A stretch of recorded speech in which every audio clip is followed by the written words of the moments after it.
Hello বন্ধুরা, আজকে চলে এসেছি আমাদের একটা নতুন ছোট্ট ব্লগ নিয়ে। তো আজকে আমরা গেছিলাম শিমুরালি থেকে মায়াপুর ইস্কন মন্দিরে। প্রথমে আমরা কৃষ্ণনগর লোকাল ধরে কৃষ্ণনগর স্টেশনে নামি এবং স্টেশনের ঠিক পেছনেই অটো স্ট্যান্ড ছিল। তো সেখান থেকে আমরা অটো ধরে নিয়েছি। তো অটো নিতে সময় লাগে মোটামুটি 15 থেকে 20 মিনিট, এবং সেটার থেকে আমরা গেলাম কৃষ্ণনগর ফেরিঘাটে, এবং ফেরিঘাট থেকে আমরা নৌকা করে তো আমরা গেলাম মায়াপুর ঘাটে, এবং মায়াপুরে ঘাটে গিয়ে ওখান থেকে আবার একটু টোটো করে আমরা গেলাম ইস্কন মন্দিরে। এই যে আমরা ঘাটে রয়েছি, আমরা ঘাটে যাচ্ছি আস্তে আস্তে।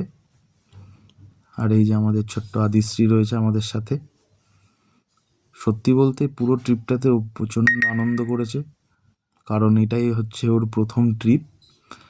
ওর এখন 3 বছর বয়স। তো 3 বছরের মধ্যে আমরা কোথাও বেরোতে পারিনি, কারণ ছোট ছিল, অনেক রকম সমস্যা, শরীর খারাপ। তো তারপরে এটা ওর প্রথম ট্রিপ। তারপরে আমরা আস্তে আস্তে ট্রলারে উঠেছি। তো এখন আমরা ট্রলারে করে পার হচ্ছি আর কি নদীটি। নদী পার হতে হতে একটা কথা বলে রাখি, যে ওখানে প্রসাদের ব্যবস্থা করা আছে। তো আপনারা আপনাদের পছন্দের মতন প্রসাদের কুপন কেটে, তো আপনারা মন্দিরের ভেতরেই সমস্ত ব্যবস্থা আছে, ওখান থেকে আপনারা প্রসাদ গ্রহণ করতে পারেন।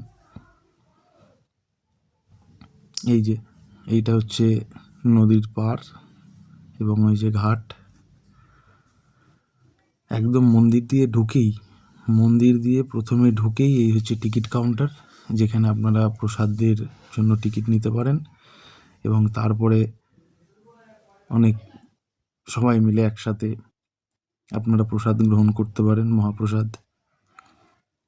তারপরে এখান থেকে আমরা প্রসাদ গ্রহণ করে বেশ খানিকটা ঘুরে আবার চলে গেছি নবদ্বীপ। আবার নৌকায় উঠেছি, এবং নৌকায় ওঠার পরে ফেরি পার হচ্ছি। এখান থেকে আমরা নবদ্বীপ গেছিলাম, এবং নবদ্বীপে গিয়েও বেশ কিছু মন্দির আমরা দর্শন করেছি। তো সেই পার্টটা আশা করছি আমি পরের ভিডিওতে দেব। তো ততক্ষণ সবাই ভালো থাকবেন, সুস্থ থাকবেন, এবং নিজেদের যত্ন নেবেন। আর এইভাবে আপনাদের সাথে আলাপ হতে থাকবে ছোট্ট ছোট্ট ব্লগে। টাটা।